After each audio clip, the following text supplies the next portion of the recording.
Bonjour à tous, coach Mathis ici. Dans cette vidéo, je vais vous apprendre concrètement comment ne plus jamais vous faire contrer en match. C'est parti!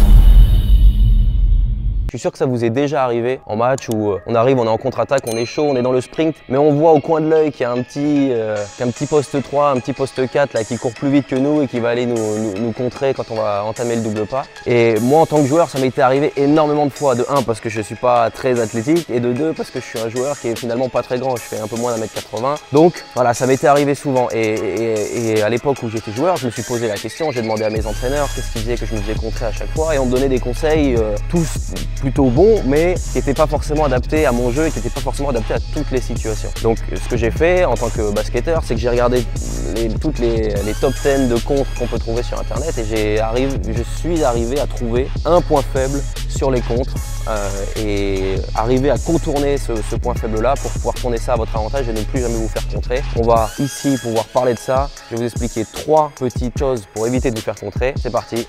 Let's go. Ce qu'il faut savoir, c'est que le joueur qui va contrer en contre-attaque, il va se calquer sur nos appuis. C'est-à-dire que sur un double pas, là ici je suis à gauche, donc je vais faire gauche, droite et aller au lay-up. Et en fait, le joueur qui va venir me contrer, quand je vais faire l'appui gauche, lui va faire l'appui droit. Et quand je vais faire l'appui droit, lui va faire l'appui gauche. Et en fait, on va sauter en même temps, ce qui fait qu'on va se retrouver en l'air en même temps.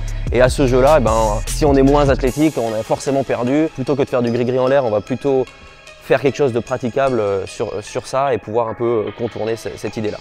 Ok, l'option numéro 1 pour contrer ça, c'est de surprendre le défenseur. Donc lui, il va se calquer sur nos appuis et on va en fait faire qu'un seul appui pour pouvoir finir au cercle. Donc ici, je suis à gauche. Au lieu de faire gauche-droite, je vais dribbler, faire l'appui gauche et aller finir au cercle alors que lui, il a le deuxième appui à poser. Ce qui fait qu'on est à contre-temps par rapport à lui et que ça nous donne l'avantage de pouvoir finir avant même qu'il ait le temps de sauter pour se faire contrer. Ça, c'est la première option.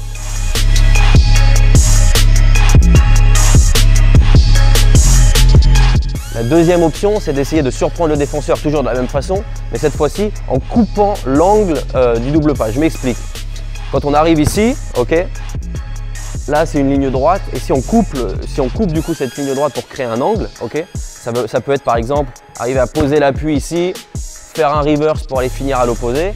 Ça peut être arriver ici sur l'appui gauche, lui il fait l'appui droit ici, et là sauter sur le côté comme un Eurostep au final pour aller finir à l'opposé. Mais ce qui compte, c'est de couper l'angle pour au final que lui ait besoin de faire un grand mouvement pour pouvoir essayer de nous contrer. Et ça peut créer un avantage aussi.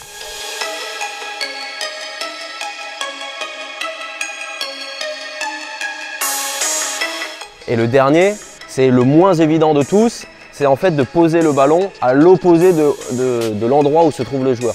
Je mets un petit bémol à celle-ci, c'est-à-dire que si vous n'êtes pas du tout athlétique, vous êtes vraiment petit, c'est très compliqué de le faire. C'est d'arriver à avoir le contact ici et de mettre le ballon à l'opposé de là où se trouve le joueur. C'est-à-dire que s'il se retrouve derrière moi ici, là, de ce côté-là, le ballon il va être le plus loin possible du joueur. S'il se retrouve tout de suite à côté de moi, ça va être de mettre la balle le plus loin possible sur le côté. Okay, donc ça c'est la troisième option. Et la dernière option, qui est l'option bonus, c'est de s'arrêter à l'entrée de la raquette pour faire un petit tir mi-distance contre la planche. C'est la dernière des options, c'est pas forcément la meilleure, mais c'est celle qui est pour moi sûre à 100% de ne pas se faire contrer si on fait ça.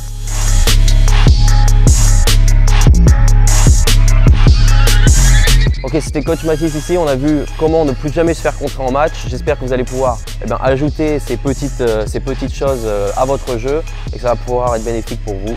Je vous dis à très vite, merci beaucoup d'avoir regardé. Vous pouvez vous abonner, liker la vidéo, la partager. À très vite, c'était coach Mathis.